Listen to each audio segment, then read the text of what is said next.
The conference room smelled like furniture polish and old coffee. Marcus Carter sat at the end of a long mahogany table, his hands folded in front of him, eyes fixed on nothing in particular.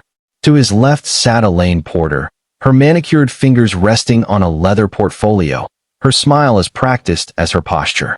Across from them, a lawyer in a crisp navy suit shuffled papers with the casual efficiency of someone who'd done this 1,000 times before. "This is just a formality," Elaine said, her voice smooth as silk. "You've already reviewed everything, Marcus. This simply consolidates our financial planning into one manageable structure." Marcus nodded slowly, reaching for the pen the lawyer had placed beside the documents. His hand hovered over the signature line, trembling slightly. Grief had a way of making even the simplest decisions feel monumental. "Dad, wait." Everyone in the room turned toward the door.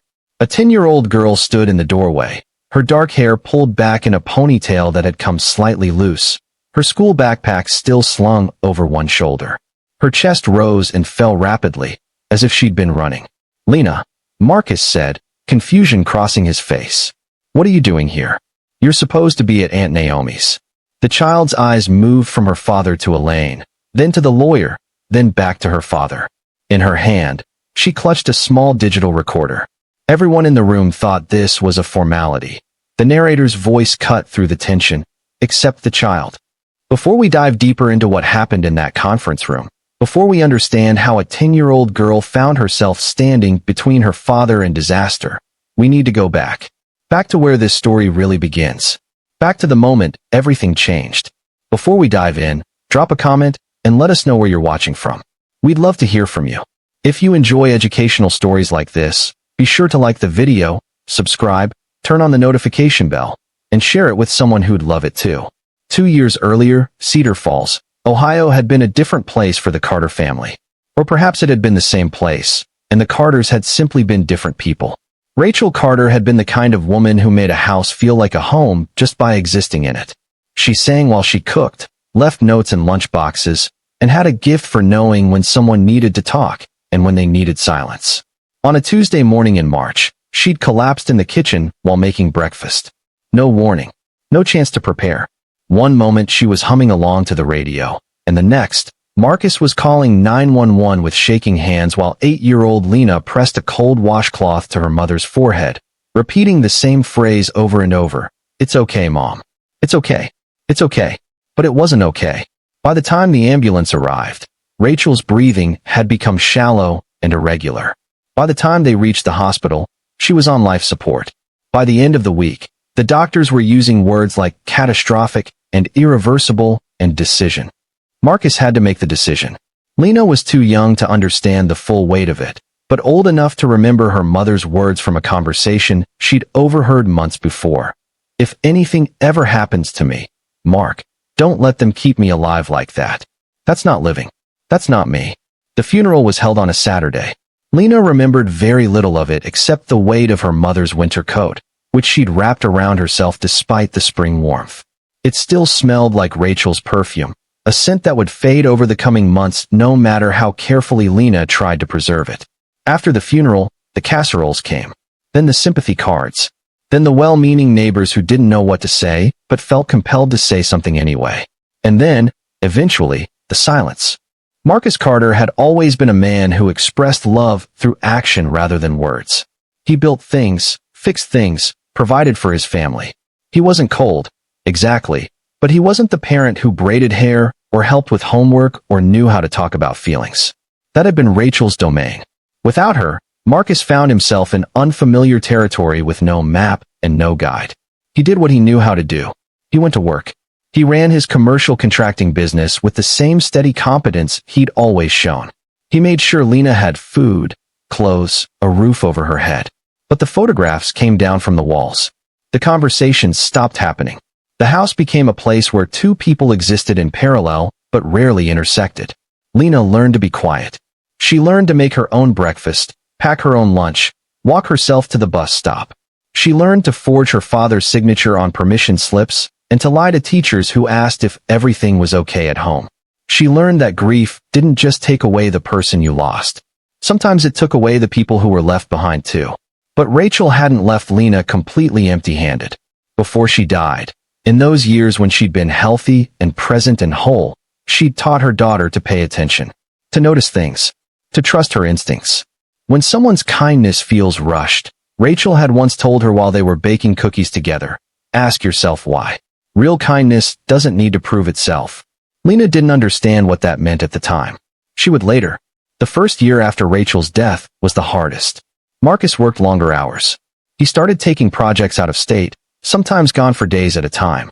Lena stayed with Naomi, Marcus's older sister, during those trips. Naomi was kind and tried her best, but she had her own family, her own life. Lena always felt like a guest there, careful not to take up too much space or ask for too much attention. By the second year, a routine had established itself. Marcus came home most nights, though usually after Lena had already eaten dinner and started her homework. He'd ask how school was. She'd say fine. He'd nod and disappear into his home office, where he'd work until late into the night. Sometimes Lena would wake up at 2 or 3 in the morning and see the light still on under his door, hear his voice on the phone discussing contracts and schedules and budgets. The house was clean but not lived in. The kitchen was functional but not warm. Everything worked, but nothing felt right. Lena kept a journal, a habit her mother had encouraged. In it, she wrote down things she noticed, things she felt, things she didn't know how to say out loud. She wrote about missing her mother. She wrote about feeling invisible. She wrote about the strange sensation of growing up too fast and too slow at the same time. She also wrote down her mother's advice, the little nuggets of wisdom Rachel had shared over the years. Lena read them when she felt lost, which was often. Trust your gut. If something feels wrong, it probably is. Watch what people do, not just what they say. The truth has a weight to it. Lies feel light and slippery. At the time, Lena didn't realize she was training herself. She didn't know that her mother's words would become her compass, that the observations she recorded would become evidence, that the instincts she was learning to trust would one day save her father's life. She was just a child trying to make sense of loss, trying to hold on to her mother in whatever way she could. It was a Thursday afternoon in September when everything started to shift. Marcus came home early, which was unusual enough to make Lena look up from her math homework in surprise. He was wearing his good suit, the charcoal gray one he saved for important meetings, and his expression was softer than it had been in months. Get changed, he said. Something nice. We're going to a fundraiser. A fundraiser? Lena repeated. At Hillside Community Church. They're raising money for families affected by medical crises. I think your mother would have wanted us to go. It was the first time Marcus had mentioned Rachel voluntarily in over a year. Lena didn't know how to respond, so she just nodded and went to find the navy dress her mother had bought her for the last school concert she'd attended. The church fellowship hall was decorated with white lights and autumn flowers. Round tables filled the space, each covered in cream-colored linens and small centerpieces. People mingled, drinks in hand, their conversations creating a pleasant hum of background noise. Most of them knew Marcus, at least professionally. He'd worked on construction projects all over Cedar Falls and the surrounding counties. His reputation for quality work and fair dealing had made him well respected, even if he wasn't particularly social. Lena stayed close to her father as they moved through the crowd, accepting condolences from people who remembered Rachel, smiling politely when adults patted her head and told her how much she'd grown. She was reaching for a cookie from the dessert table when she heard a voice that cut through the ambient chatter like a bell. Marcus Carter. I've been hoping I'd run into you. The woman approaching them was striking. Not beautiful in a conventional way, but compelling. She was probably in her early 40s, with auburn hair styled in loose waves, wearing a cream-colored suit that looked expensive without being flashy. Her smile was warm, her handshake firm. Elaine Porter, she said, extending her hand to Marcus. I've heard wonderful things about your work. And this must be your daughter. She turned to Lena, and something in her gaze made Lena's stomach tighten. The smile was right. The words were right. But there was something underneath, something calculating, that didn't match the warmth of the surface. Hello, Lena, Elaine said. I'm so sorry about your mother. I lost my own mother when I was young. I know how hard it is. Thank you, Lena said quietly, the automatic response she'd learned to give. Elaine is a major donor tonight. The pastor's wife interjected, appearing beside them. She's pledged $10,000 to the Medical Crisis Fund. Can you believe that generosity? Marcus raised his eyebrows, impressed. That's incredibly kind. I believe in helping families rebuild, Elaine said, her attention never leaving Marcus. After loss, after trauma, people need more than just sympathy. They need practical support, resources, someone who understands what they're going through. She spoke about grief with the fluency of someone who'd studied it, who knew the right words to use, the right notes of empathy to strike. Marcus listened, nodding, his shoulders relaxing in a way Lena hadn't seen in months. They talked for 20 minutes, then 30, then an hour. Lena stood beside her father, forgotten, watching this woman work. Because that's what it felt like. Work. Performance. Every gesture seemed calculated, every expression perfectly timed. When Elaine laughed at something Marcus said, her hand touched his arm briefly. When she spoke about her own experiences with loss, her eyes glistened with tears that never quite fell. When she mentioned her work as a financial consultant who specialized in helping people reorganize their lives after major life changes, she made it sound like a calling rather than a career. I'd love to help, she said as the evening was winding down. If you ever need someone to talk to, or if you want to discuss financial planning, estate organization, anything like that. I know how overwhelming it can be to handle everything alone. Marcus took her card. Lena watched him tuck it into his wallet with more care than he usually showed for business cards. On the drive home, Marcus was quieter than usual, but it was a different kind of quiet. Not the heavy, oppressive silence that had dominated their lives for 2 years, but something more thoughtful. She seemed nice, he said eventually. Lena didn't respond immediately. She was thinking about her mother's advice. About watching what people do, not just what they say. About how real kindness doesn't need to prove itself. I guess, she said finally. But in her journal that night, she wrote something different. She wrote about the feeling in her stomach when Elaine had looked at her. She wrote about how practiced every word had seemed, how perfect every gesture had been. She wrote down the exact amount Elaine had donated, the way she'd mentioned her services, the way she'd made sure Marcus had her card.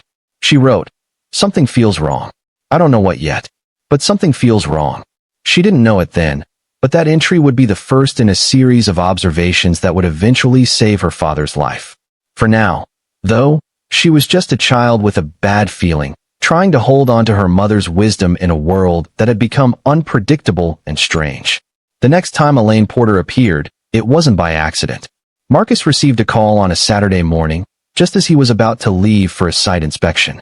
Lena was in the kitchen making toast when she heard his voice change, softening in a way it hadn't in years. "That's very thoughtful of you," he was saying. No, it's not an imposition at all. Sure, I'd appreciate that." When he hung up, he looked almost embarrassed. That was Elaine Porter, from the fundraiser. She said she was at the hardware store and noticed I'd left my work gloves there last week. She's going to drop them by. Lena's toast popped up, but she didn't move to retrieve it. "You were at the hardware store last week?" "Tuesday, I think. I must have left them on the counter." He was already heading toward the shower, his mood noticeably lighter. "Can you let her in if she gets here before I'm ready? Just ask her to wait in the living room." 20 minutes later, the doorbell rang.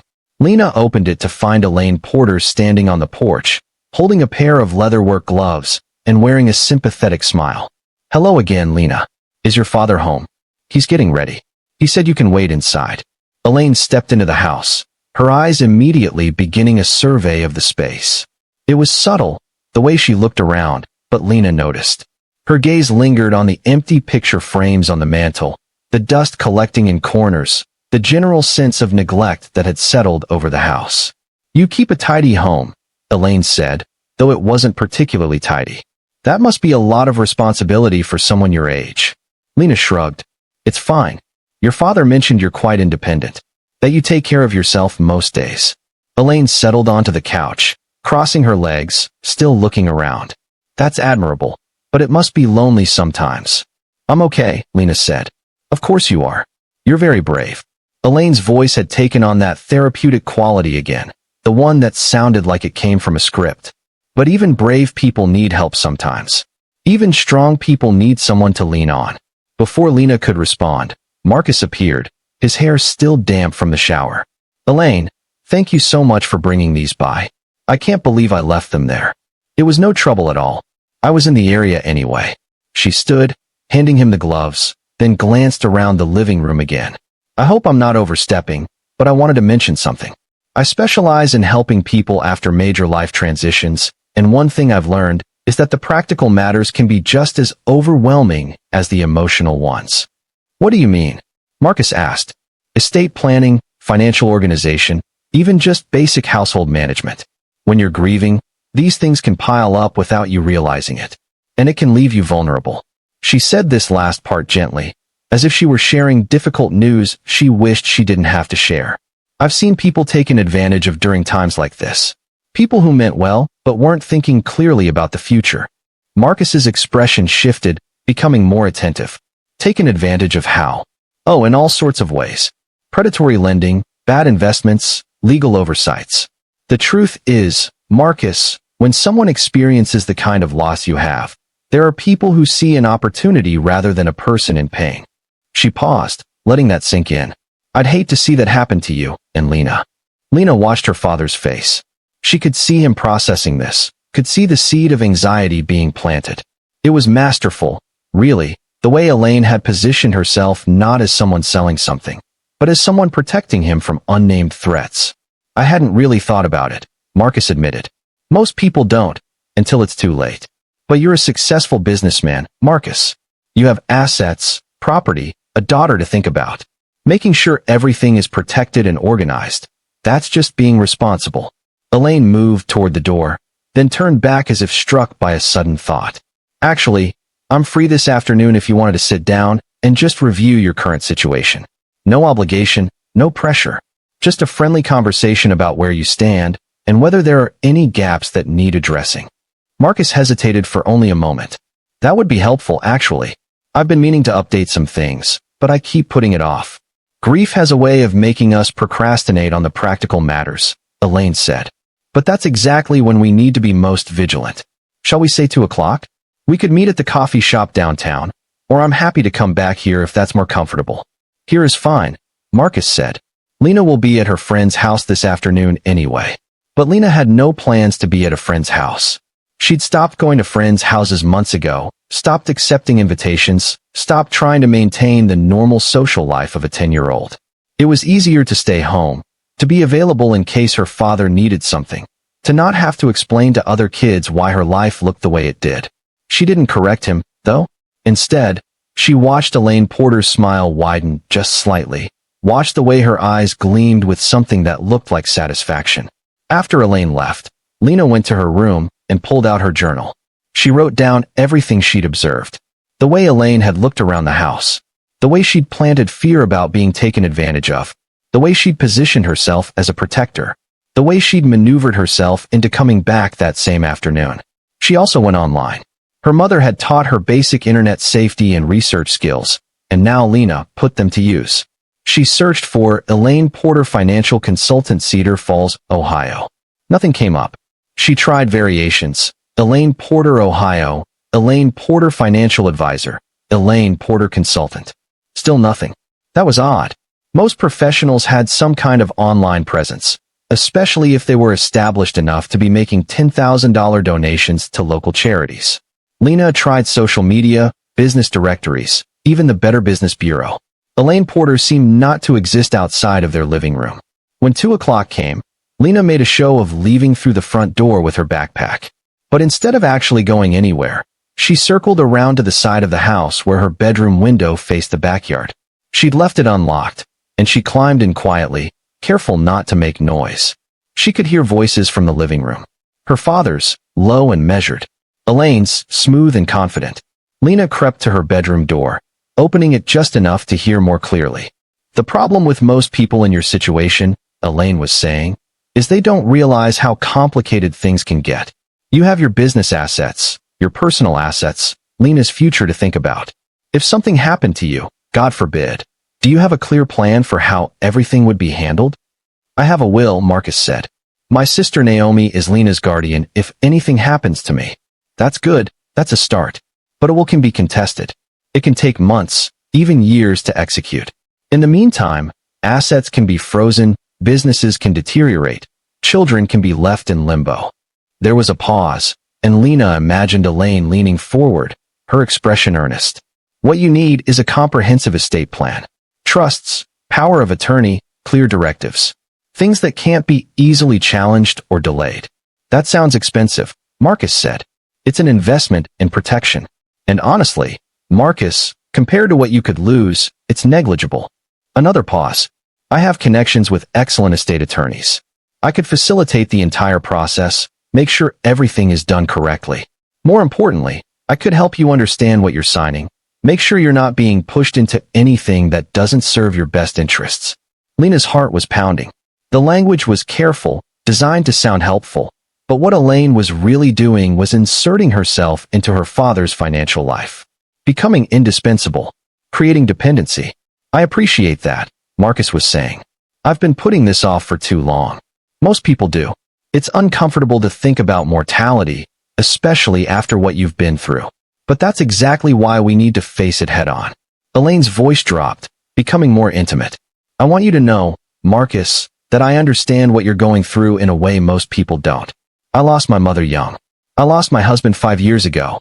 I know what it's like to suddenly be responsible for everything, to feel like you're drowning in decisions you never wanted to make. I'm sorry, Marcus said. I didn't know you were widowed. I don't talk about it much. The grief never completely goes away, does it? You just learn to carry it differently. A soft sound, maybe a sigh. But I learned something important through that process. I learned that isolation is the enemy. That asking for help isn't weakness, it's wisdom. And I learned that the people who really care about you will show up, again and again, until you believe you're worth showing up for. Lena felt sick. It was manipulation, pure and simple, dressed up in therapeutic language and false vulnerability. And it was working. She could hear it in her father's voice when he responded. Thank you for being so understanding. It's been a long time since anyone talked to me like this. Like I'm a person and not just a contractor or a client or a problem to be solved. You are a person, Marcus. A good person who's been through hell. You deserve support.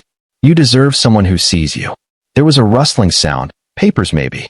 Now, let me show you what a comprehensive estate plan looks like, and you can tell me what questions you have. They talked for another hour. Lena listened to all of it, her stomach churning with anxiety and anger and helplessness. By the time Elaine left, she'd gotten Marcus to agree to meet with an attorney she recommended, to consolidate his accounts for better management, to consider setting up trusts for Lena's education and future. She'd also gotten him to agree to dinner the following weekend. Just the two of them. To discuss the details in a more relaxed setting. After Elaine's car pulled away, Lena waited 10 minutes before coming down the stairs, pretending she'd just gotten home.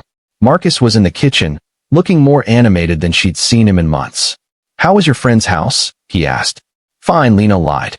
What did you do this afternoon? I had a meeting with Elaine Porter. You remember her from the fundraiser? She's helping me organize some financial planning stuff. Things I should have taken care of a long time ago. He was making dinner, actually cooking rather than heating up frozen meals, and the simple domesticity of it would have been heartening under other circumstances. She's very knowledgeable. Very helpful. Dad, Lena said carefully. Did you look her up online? Check her credentials. Marcus paused, then chuckled. When did you become so suspicious? She came highly recommended. She made a huge donation to the church fundraiser. And she's just being kind, Lena. She's been through loss herself. She understands. But do you know anything about her? Where she works? Who her other clients are? We didn't get into all that. It was more of a general conversation. He turned to look at his daughter, his expression patient but dismissive. I know you're trying to be careful, and I appreciate that. But sometimes you have to trust people. Not everyone has ulterior motives. Lena wanted to argue, wanted to show him what she'd found, or rather what she hadn't found. But she could see the lightness in his eyes, the first glimpse of happiness she'd seen in 2 years. How could she take that away based on nothing more than a feeling and a lack of Google results? Okay, she said quietly. I just want you to be safe. I am safe, Marcus assured her.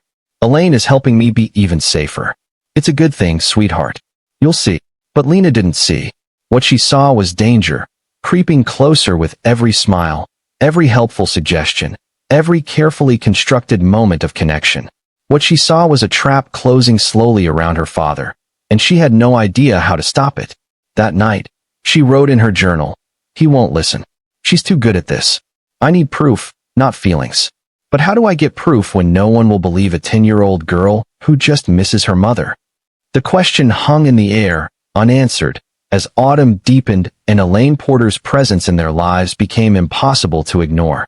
Over the next few weeks, Elaine became a fixture in the Carter household. It started with the dinner Marcus had agreed to, which turned into regular lunches, which turned into Elaine stopping by just to check in several times a week. Each visit came with some practical offering. A casserole she'd made too much of, information about a tax advantage Marcus might be missing, the name of a contractor who could fix the loose gutter that had been bothering Marcus for months. She was helpful. That was the problem.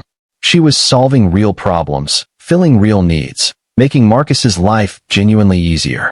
And every time she did, his resistance weakened a little more. I don't know what I did before Elaine started helping, Marcus said one evening over dinner.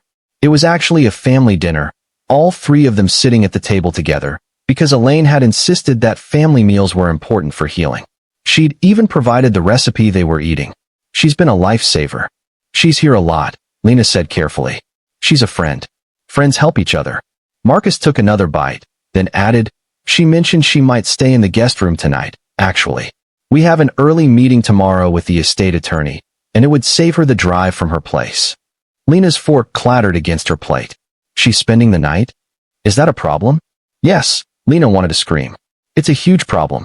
Instead, she said, I just think it's fast. We barely know her. You barely know her, Marcus corrected. I've been spending a lot of time with Elaine. I know her pretty well at this point. He set down his own fork, his expression growing serious. Lena, I know change is hard. And I know you're protective of our family, of your mom's memory. But your mother wouldn't want us to be alone forever. She'd want us to let good people into our lives. Is Elaine good people? Lena asked. Or is she just saying the right things? Marcus sighed, the kind of sigh that said he was disappointed but trying to be patient. What has she done that's made you distrust her? Honestly, tell me one concrete thing. Lena opened her mouth, then closed it. What could she say? That Elaine didn't exist online? Her father would say plenty of people valued privacy. That Elaine's timing was too perfect? He'd say she was being paranoid. That something in Elaine's eyes didn't match her smile? He'd say she was a grieving child seeing threats where none existed. I just have a bad feeling, Lena said finally. Feelings aren't facts, sweetheart. And sometimes, when we're afraid of being hurt again, we push away people who could help us. He reached across the table to touch her hand. I promise I'm being careful. I'm not making any rash decisions.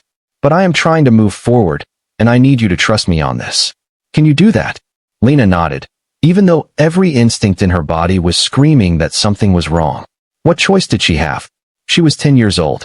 Adults didn't listen to 10-year-olds, especially when the adults in question desperately wanted to believe they were finally finding happiness again. That night, Elaine moved her overnight bag into the guest room. Lena lay in her own bed, separated from the intruder by just one wall, and tried to make sense of what was happening. She pulled out her journal and wrote down everything she knew for certain, trying to separate facts from feelings the way her mother had taught her. Facts. Elaine had appeared right after making a large charitable donation. She had no verifiable online presence. She had systematically inserted herself into every aspect of Marcus's life in less than 2 months. She was now sleeping in their house. Also facts. She was solving real problems. She was making Marcus happy.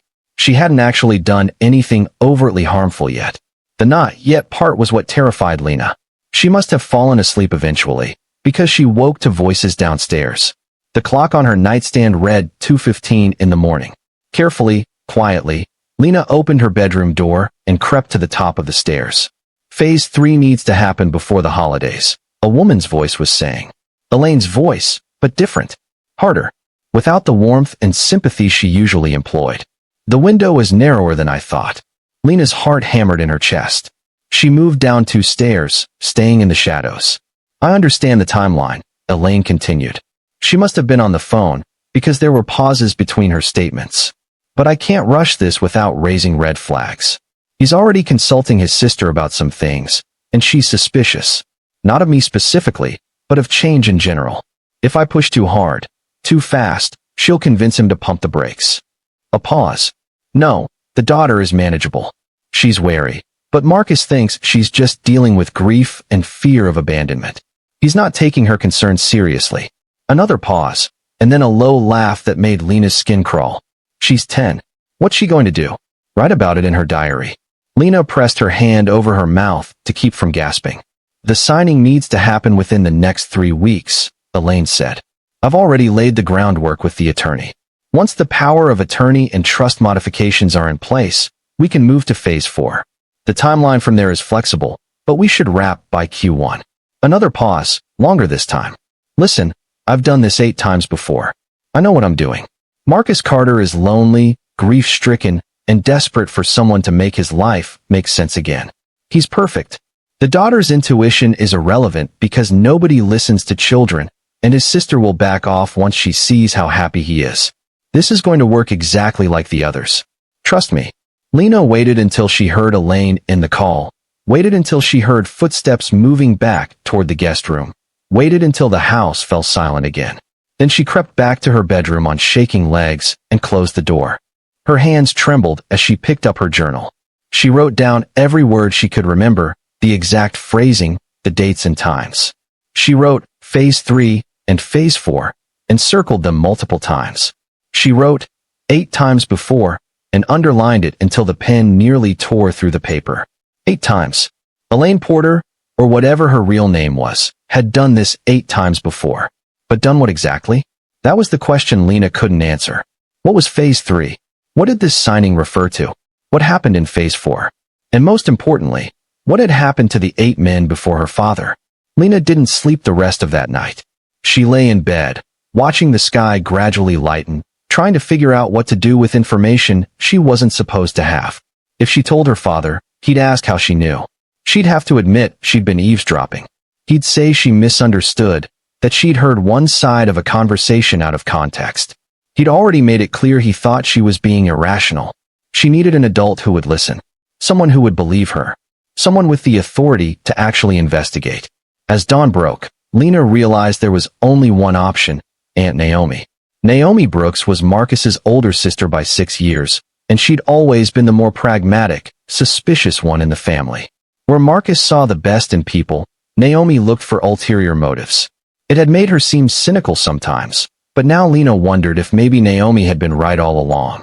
Maybe trust needed to be earned, not freely given.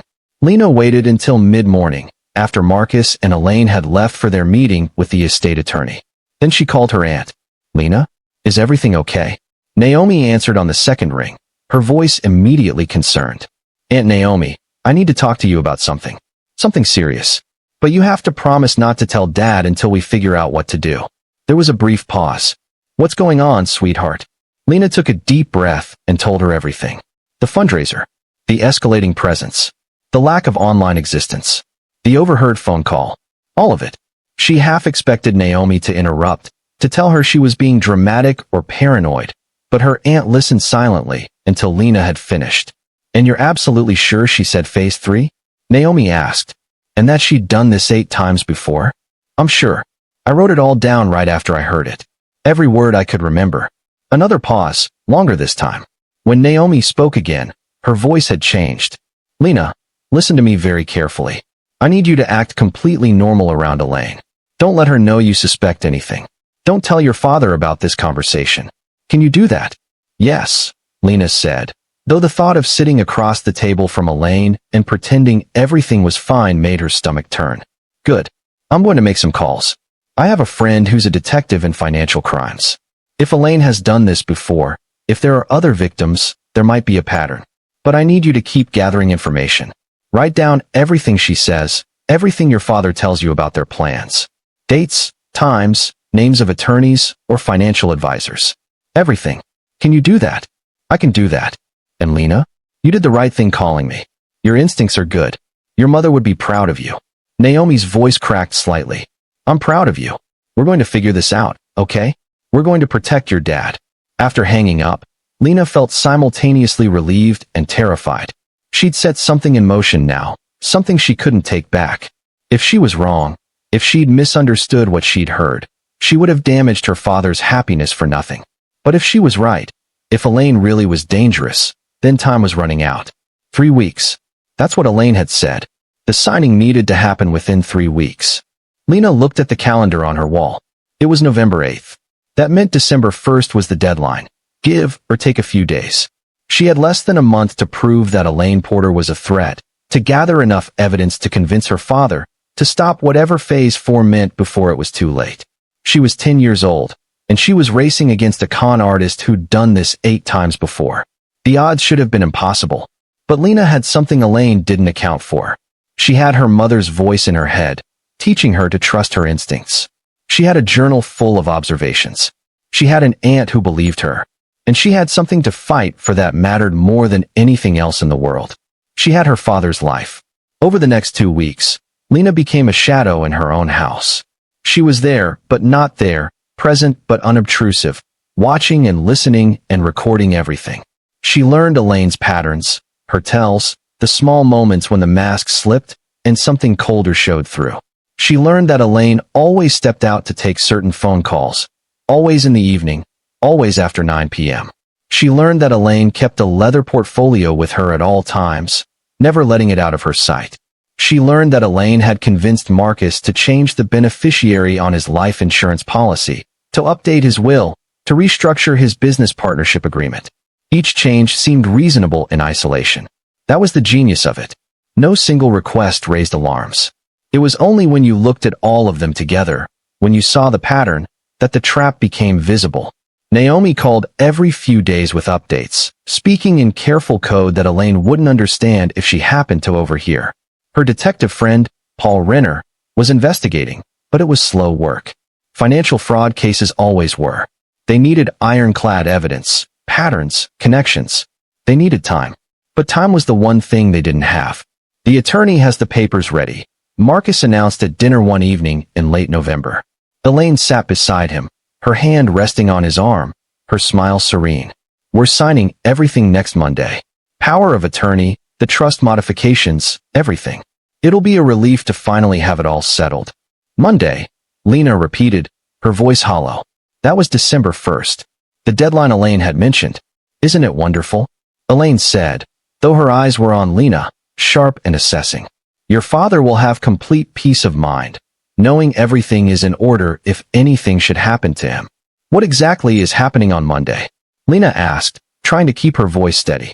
Just legal formalities, sweetheart, Marcus said. Elaine has been kind enough to be listed as my power of attorney, so if I'm ever incapacitated, she can make medical and financial decisions on my behalf. It's standard stuff. Standard stuff. The words echoed in Lena's head, giving a woman they'd known for less than 3 months the power to make all decisions about her father's life, his money, his business, his health. Standard stuff. What about Aunt Naomi? Lena asked. Shouldn't she be the power of attorney? She's family.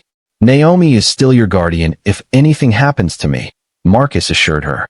But Elaine has financial expertise. She'll make sure everything is managed properly for your benefit. It's actually better this way. Naomi can focus on taking care of you, and Elaine can handle the complicated business matters. Lena looked at Elaine, who smiled back with perfect warmth. But in that smile, Lena saw triumph. Elaine thought she'd won. She thought it was over. Can I come to the signing? Lena asked suddenly. Both adults looked surprised. Why would you want to do that? Marcus asked. Because it's important, Lena said, choosing her words carefully. You said this is about protecting me and my future. I think I should be there. I think I should understand what's happening. Marcus looked uncertain, but Elaine jumped in smoothly. I think that's actually a wonderful idea, Marcus. It shows maturity. And it might help Lena feel more secure about the changes, to see everything done properly and legally. Of course Elaine would support it, Lena realized. Why wouldn't she? She had no reason to think a 10-year-old posed any threat to her plans. She was that confident. All right, Marcus agreed. Monday at 10 a.m., downtown law office. You'll miss school, but I suppose this is educational in its own way. That night, Lena called Naomi again. The signing is Monday morning. 10 a.m. Downtown law office. I don't know which one yet. I know the one, Naomi said grimly. Paul has been tracking Elaine's movements. Or rather, he's been tracking Caroline Voss's movements. Who? Caroline Voss. That's her real name. Paul finally got a hit. She's wanted in 3 states for elder fraud and identity manipulation. She targets widowers and widows, gains their trust, gets power of attorney, and then systematically drains their assets through shell companies and fake investments. By the time anyone realizes what's happened, she's gone and the money's untraceable. Lena's breath caught. What happens to the people she targets? Naomi's silence said more than words could. Aunt Naomi? What happens to them? 2 of her previous victims died under suspicious circumstances, Naomi said quietly. Both listed as natural causes, heart attacks, but they happened within weeks of signing over power of attorney. Life insurance policies paid out to accounts she controlled. By the time families got suspicious enough to investigate, Caroline had disappeared and the money was gone. Lena felt like she might be sick. Dad could die. Not if we stop her first. Paul is coordinating with the DA's office. They're building a warrant, but they need more evidence to make sure it sticks. We need her caught in the act, Lena. We need her to actually attempt the fraud so we can prove intent. So we let Dad sign the papers? We let the signing start. Paul will be there with a team. The moment Elaine or Caroline or whatever she's calling herself attempts to execute those documents in a fraudulent way, they'll move in. But Lena, I need you to be strong. I need you to sit in that room and act normal until Paul gives the signal. Can you do that? Lena thought about her mother. About how Rachel had always taught her to be brave, to stand up for what was right even when it was scary. I can do it. Good girl. Paul wants to meet with you beforehand. Go over what to expect. Can you get away Saturday afternoon? Maybe tell your dad you're going to the library. They made the arrangements. Lena hung up and sat in the darkness of her room, trying to process everything. Caroline Voss. Multiple victims. Suspicious deaths. Her father's name was about to be added to a list of people who'd been targeted by a serial con artist, and the only thing standing between him and potential disaster was a 10-year-old girl and a detective who needed evidence. The next few days crawled by with agonizing slowness. Lena watched Caroline pretend to be Elaine, watched her play the role of devoted girlfriend and helpful financial advisor. She watched her father fall deeper under the spell, saw how he laughed more, relaxed more, seemed to finally be emerging from the fog of grief. It would have been easier if Caroline was obviously evil, if she was cruel or mean or openly malicious. But she wasn't. She was patient with Lena, kind to Marcus, generous with her time. The monster wore a human face, and that made it so much harder to remember what lurked underneath. On Saturday, Lena told Marcus she was going to the library to work on a school project. Instead, she met Naomi and Detective Paul Renner at a diner across town. Paul Renner was in his mid-40s, with gray-streaked hair and the kind eyes of someone who'd seen too much, but hadn't let it make him cynical. He ordered Lena a hot chocolate and waited until the waitress left before speaking. "Your aunt tells me you're the one who figured out something was wrong," he said. "That takes good instincts." "My mom taught me to pay attention," Lena said simply. "Well, your mom taught you well. And because you paid attention, we're going to be able to stop Caroline Voss before she can hurt your father." He pulled out a tablet and turned it toward Lena, showing her a series of photos. "This is Caroline at various times over the past 5 years. Different hair colors, different styles, but same face. She's been doing this for at least a decade, maybe longer. We're still tracking down all her aliases." Lena studied the images. In some, Caroline looked elegant and sophisticated. In others, more casual and approachable. But in all of them, Lena could see the same calculating expression lurking behind whatever smile she was wearing. "Here's what's going to happen Monday," Paul continued. "You, your father, and Caroline will arrive at the law office. My team and I will already be in position nearby. We're going to let the signing process begin. We need Caroline to believe everything is going according to her plan. At some point, probably after the initial documents are signed, Caroline will attempt to make changes or additions that weren't discussed with your father. That's when we move in." "What if she doesn't do anything wrong at the meeting?" Lena asked. "What if she just gets Dad to sign the papers and then waits?" "She won't wait," Paul said confidently. "We've studied her pattern. She's impatient once she has power of attorney. She starts moving money within days, sometimes hours. And we'll be monitoring all transactions. But the cleaner arrest is at the signing itself, with witnesses present. That's why it's crucial that you and your aunt are there." "Aunt Naomi is coming too?" Naomi nodded. "I'm going to arrive just before the signing starts. I'll say I wanted to be there to support Marcus. Caroline won't like it, but she can't refuse without looking suspicious." "Won't Dad be confused?" Lena asked. "He'll be confused about a lot of things Monday," Naomi said gently. But confused is better than dead. The bluntness of it made Lena shiver. What do I need to do? Just sit there and pay attention, the way you've been doing all along, Paul said. If Caroline says or does anything that seems wrong, anything that contradicts what your father thinks is happening, speak up. Ask questions. Children are allowed to ask questions, and it'll force Caroline to explain herself in front of witnesses. Can you do that? Lena nodded. I've been recording things in my journal. Dates, conversations, inconsistencies. Do you need to see it? Paul's eyebrows rose. Yes. Absolutely yes. That could be crucial evidence. Lena pulled the journal from her backpack and handed it over. Paul flipped through it, his expression growing more serious with each page. This is excellent work, Lena. This kind of documentation, especially the dated entries about the phone call you overheard. This could be the difference between conviction and acquittal. Keep the journal, Lena said. I remember everything in it anyway. You're sure? She nodded. Her mother's voice, her mother's advice, was written in those pages. But her mother's wisdom was written in her heart. She didn't need the journal anymore. She needed to stop Caroline Voss. Monday morning arrived cold and gray. Lena dressed carefully, choosing a navy dress that made her look older, more serious. She braided her own hair and looked at herself in the mirror, trying to find courage in her own reflection. You can do this, she whispered to herself. You're Rachel Carter's daughter. You can do this. Marcus was nervous, fidgeting with his tie in a way Lena hadn't seen since her mother's funeral. Caroline had stayed over again, and she appeared from the guest room looking polished and professional in a cream-colored suit. Ready for this, Marcus? She asked, her voice warm, but with an undercurrent of something else. Anticipation, maybe, or greed. As ready as I'll ever be, Marcus said with a shaky laugh. I hate legal stuff. That's why you have me, Caroline said, taking his arm. To make sure everything goes smoothly. The drive downtown seemed both too long and too short. Lena sat in the back seat, her hands folded in her lap, her heart pounding so hard she was sure the adults could hear it. She watched the city pass by the window, wondering if this would be the last normal car ride she'd take with her father, or if everything was about to change. The law office was in an older building downtown, all dark wood and brass fixtures. They took an elevator to the third floor, where a receptionist greeted them warmly and led them to a conference room. The same conference room, Lena realized, from the opening scene that had started this whole story. The same mahogany table, the same leather chairs, the same sense of something irreversible about to happen.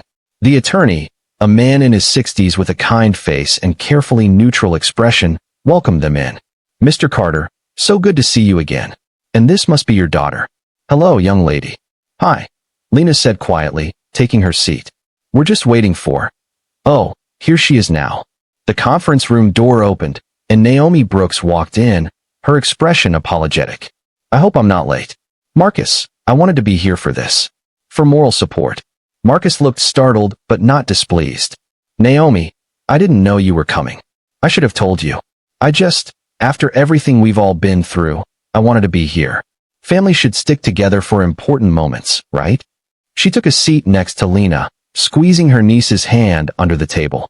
Caroline's expression remained pleasant, but Lena saw the flash of irritation in her eyes, quickly masked. How thoughtful of you to come. The more witnesses, the better, I always say.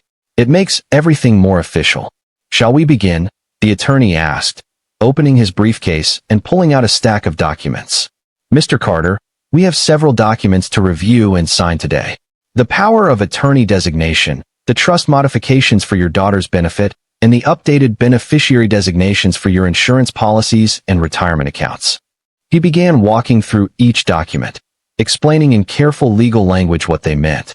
Marcus nodded along, asking occasional questions, clearly trusting that everything was standard and proper. Caroline sat beside him, her hand resting on the table near his, her expression attentive and supportive. Lena watched it all unfold, waiting for the moment Paul had described, the point where Caroline would overstep, where her true intentions would show. It came 20 minutes into the meeting. There's one additional document, the attorney said, pulling out a separate folder. Ms. Porter provided this last week. It's a consolidated asset transfer agreement. Essentially, It allows for the immediate liquidation and transfer of assets into a managed trust in the event of incapacitation or death, bypassing probate and ensuring quick access to funds for dependent care. Marcus frowned. I don't remember discussing this. It's standard in situations like yours, Caroline said smoothly. We talked about it last week, remember? About making sure Lena would have immediate access to resources if anything happened to you, rather than waiting months for probate. I remember talking about that, Marcus said slowly. But I thought that's what the trust modifications were for. This is an additional layer of protection, Caroline explained, her voice patient as if talking to a child. The trust modifications help with long-term planning. This ensures immediate liquidity. It's actually to your benefit. Naomi leaned forward. Can I see that document? The attorney hesitated, then slid it across the table. Naomi read it carefully, her expression darkening. Marcus, this document gives Elaine complete control over your assets. Not just power of attorney for decision-making, but actual ownership transfer. That's not accurate, Caroline said, her voice still controlled, but with an edge to it now. It's a conditional transfer, only activated in specific circumstances. Circumstances that you would determine as power of attorney, Naomi shot back. This isn't protection, Marcus. This is giving away everything you own. Marcus looked between the two women, confusion and the first hints of suspicion crossing his face. Elaine, is that true? Your sister is misinterpreting the legal language, Caroline said. Mr. Branson, please explain to them what this document actually does. The attorney looked uncomfortable. Ms. Porter, I have to agree with Ms. Brooks's interpretation. This is a fairly aggressive asset transfer structure. I mentioned that when you first proposed it, and you assured me Mr. Carter understood the implications. I don't understand anything, Marcus said, his voice rising. Elaine, what's going on? For the first time, Caroline's mask slipped entirely. The warm expression vanished, replaced by cold calculation. What's going on, Marcus, is that you're letting your paranoid sister ruin something that's in your best interest. My best interest to give you all my money? Marcus stood up, backing away from the table. Who are you? What is this really about? Dad, Lena said quietly, reaching into her backpack. I think you should hear this. She pulled out the small digital recorder she'd been carrying since the night she'd overheard Caroline's phone call. She'd recorded Caroline several times since then, catching moments when the mask slipped, when the real person showed through. She pressed play. Caroline's voice filled the room, harsh and mocking. The daughter is manageable. She's 10. What's she going to do? Write about it in her diary? Marcus Carter is lonely, grief-stricken, and desperate for someone to make his life make sense again. He's perfect. This is going to work exactly like the others. The silence in the room was deafening. Marcus stared at the recorder, then at Caroline, his face draining of color. Elaine, what is she talking about? What others? Caroline's expression had gone completely flat, all pretense abandoned. She looked at Lena with something close to respect mixed with fury. You recorded me.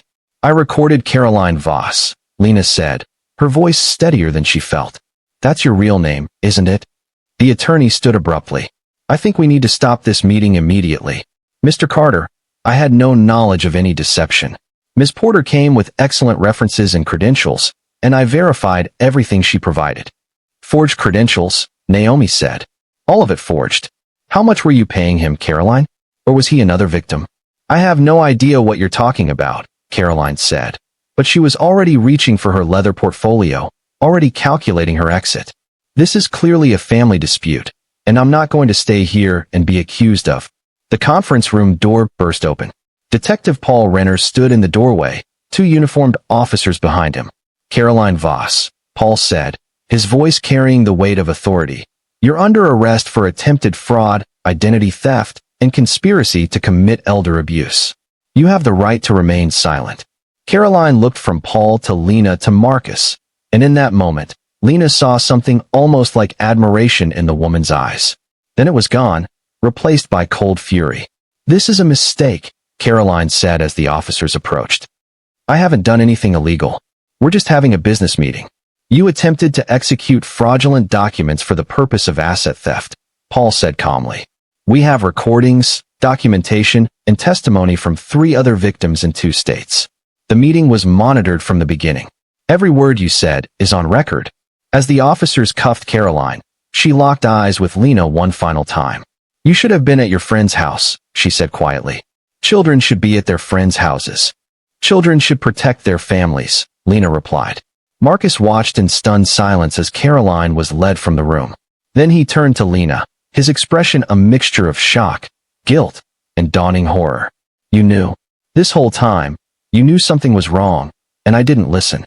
Lena went to her father, wrapping her arms around his waist. He held her tightly, his whole body shaking. "I'm sorry," he whispered. "I'm so sorry. If you hadn't." "But I did," Lena said simply. "And you're safe now."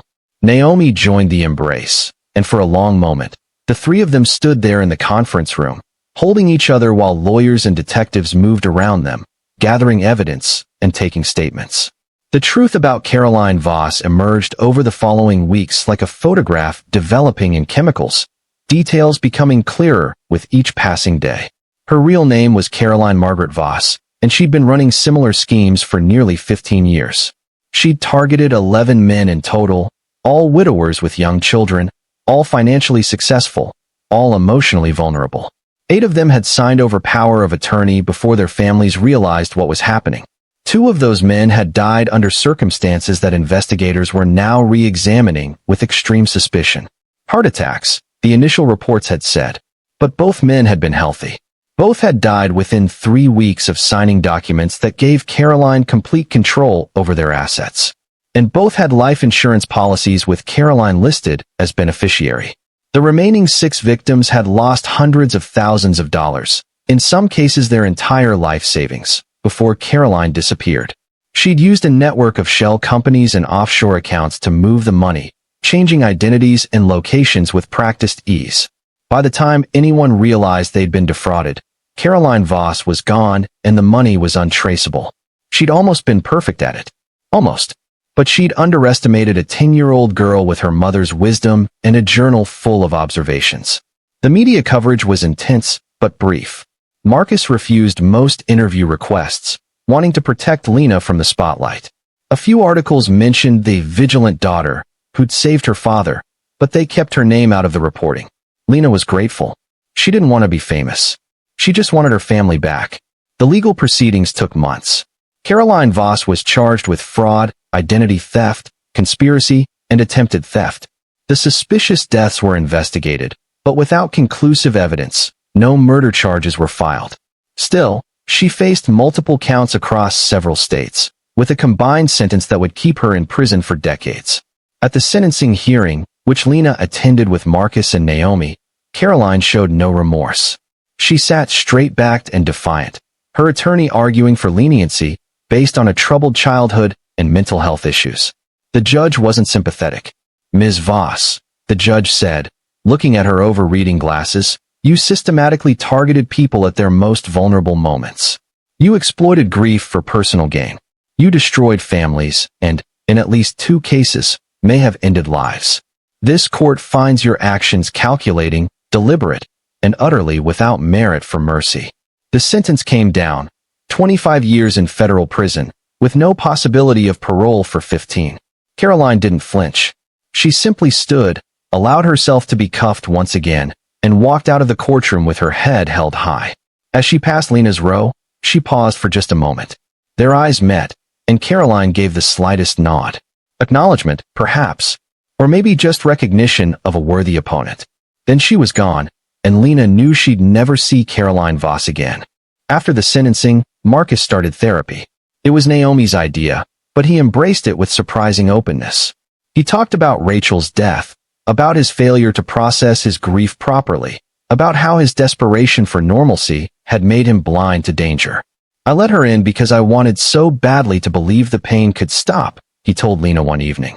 They were sitting in the living room, a fire crackling in the fireplace, hot chocolate warming their hands. It was a scene of domestic comfort that had been absent from their lives for years. "I wanted someone to make everything okay again, and I didn't care if it was real or not. I just wanted to feel better." "I understand," Lena said quietly. "I miss Mom too. I'd do almost anything to have her back." "Almost," Marcus echoed. "But you didn't do anything. You stayed smart. You stayed careful. You protected both of us when I couldn't protect myself." He set down his mug and turned to face his daughter fully. Lena, I need you to know something. What you did took incredible courage. But it also required you to grow up way too fast. You shouldn't have had to be the adult. You shouldn't have had to save me. But I did have to, Lena said. Because nobody else could. I know. And I'm grateful. But I'm also sorry. You've been taking care of me, taking care of the house, being responsible for everything since your mom died. That's not fair to you. You're 10 years old.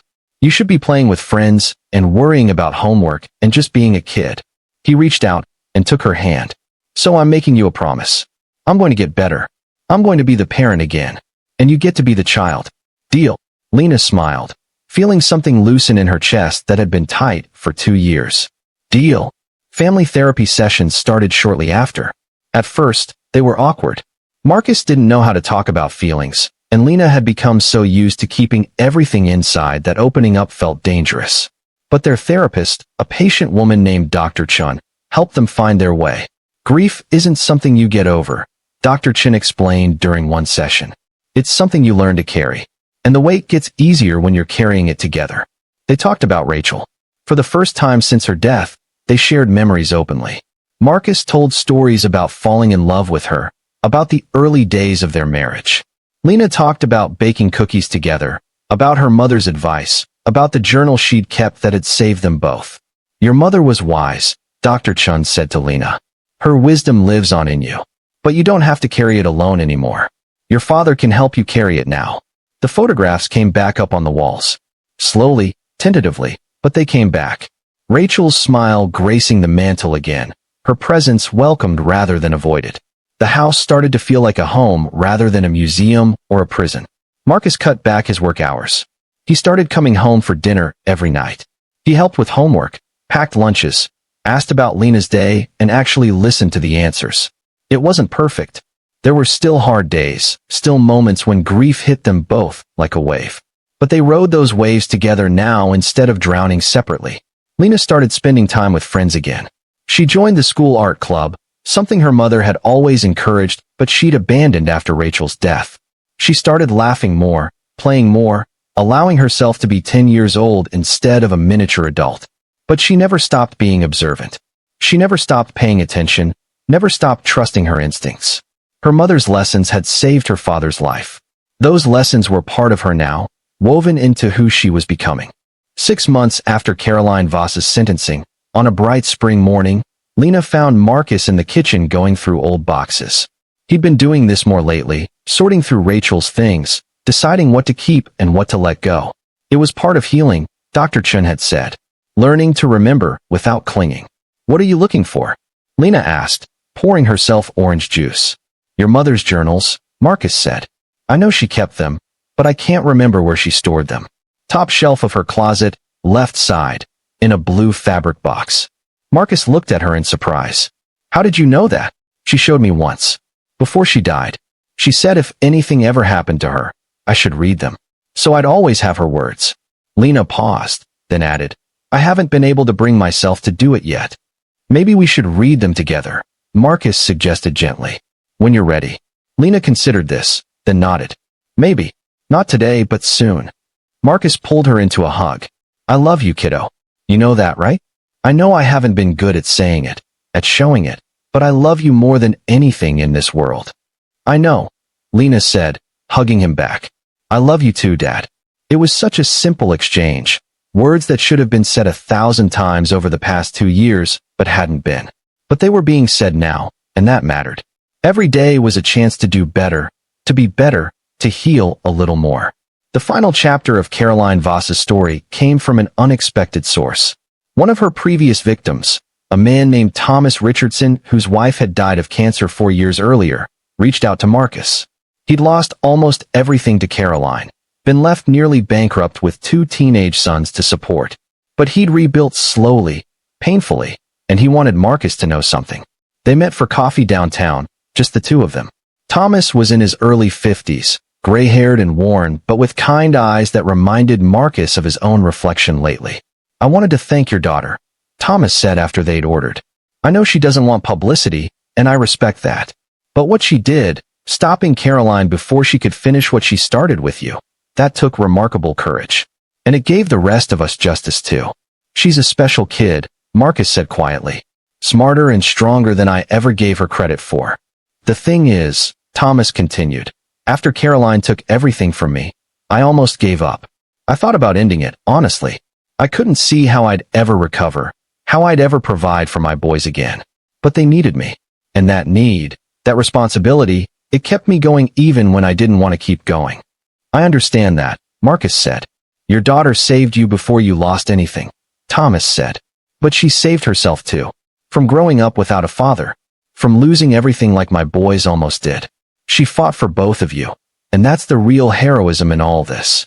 Marcus felt tears sting his eyes. I'm just grateful she's smarter than her old man. She learned from someone, Thomas pointed out. Kids don't develop that kind of intuition in a vacuum.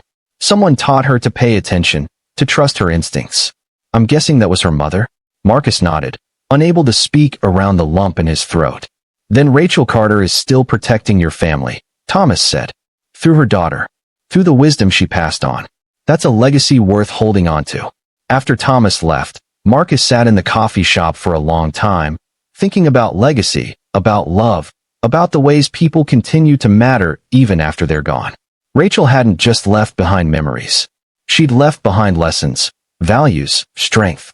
She'd left behind a daughter who carried all of that forward. And maybe that was the real point of everything. Not just surviving grief, but letting the love that came before it shape who you became after. On the 2-year anniversary of Rachel's death, Marcus and Lena visited her grave together. They brought flowers, white roses that had been Rachel's favorite. Lena knelt beside the headstone and traced her mother's name with gentle fingers. Hi, Mom, she said softly. I hope you're proud of me. I tried to remember everything you taught me. I tried to be brave like you wanted. Marcus placed his hand on his daughter's shoulder. She'd be so proud, Lena. I'm sure of it. Do you think she knows? Lena asked. What happened with Caroline? How I stopped her? I think, Marcus said carefully, that wherever your mother is, she knows you're okay. She knows you're strong. And she knows that her love didn't die with her. It lives on in you, in every choice you make, every instinct you trust, every time you stand up for what's right. They stood there together as the sun set, father and daughter, survivors both. The grief would never completely go away. Neither would the love. They'd learn to carry both, to let them exist side by side, to remember that loss and hope weren't opposites but companions. As they walked back to the car, Lena said, Dad, can we get ice cream on the way home? Marcus smiled, the kind of smile that reached his eyes for the first time in years. Absolutely. Double scoops. With sprinkles? With all the sprinkles you want. It was such a small thing, such a normal parent-child exchange. But it felt like victory. It felt like healing. It felt like coming home. Life moved forward. Lena finished 5th grade with good grades and a restored interest in being a kid. Marcus's business continued to thrive, and he found better balance between work and family. Naomi remained a constant presence, no longer just out of obligation, but out of genuine connection. They had family dinners, celebrated holidays, made new memories while honoring old ones. And sometimes, when Lena was alone in her room, she'd pull out her mother's journal, the one from the blue fabric box. She'd read Rachel's words, her thoughts, her observations about life and love and raising a daughter. And in those words, Lena found guidance, comfort, and the certainty that she'd never truly lost her mother at all. The last entry in Rachel's journal, written just 2 weeks before she died, read, If anything happens to me, I hope Marcus remembers that strength isn't about never falling apart. It's about putting yourself back together. And I hope Lena knows that she has everything she needs already inside her. Trust yourself, little one. Trust your heart. Trust your instincts. They'll never lead you astray. Lena closed the journal and placed it back on her shelf, next to her own journal. 2 generations of Carter women, both finding their way through darkness toward light. She walked to her window and looked out at the neighborhood, at the ordinary suburban street where extraordinary things had almost happened. She thought about Caroline Voss in prison, about all the families who'd been destroyed before her father's turn came. She thought about the random chance that she'd been in the right place to overhear the right conversation at the right time. But maybe it wasn't chance. Maybe it was her mother's wisdom, teaching her to pay attention. Maybe it was instinct, honed by loss into something sharp and reliable. Maybe it was just love, fierce and protective and unwilling to let go. Whatever it was, it had been enough. Downstairs, she heard her father call her name, heard something about dinner being ready. She took one last look at the peaceful street, then turned away from the window. There were meals to eat, homework to finish, conversations to have. There was life to live, simply and normally and gratefully. She'd saved her father. She'd stopped a monster. She'd honored her mother's memory. But now, finally, she could just be Lena Carter again. Just a girl. Just a daughter. Just a child who'd grown up too soon but was learning, slowly, to be young again. And that was enough. That was everything. If you found this story powerful and educational, please take a moment to like this video, subscribe to our channel, and turn on the notification bell so you never miss future stories like this. Share this with someone who needs to hear it. Drop a comment below telling us what you thought. Your support helps us keep bringing these important stories to life. Thank you for watching, and remember, trust your instincts. Pay attention, and never underestimate the power of a child who loves their family enough to fight for them.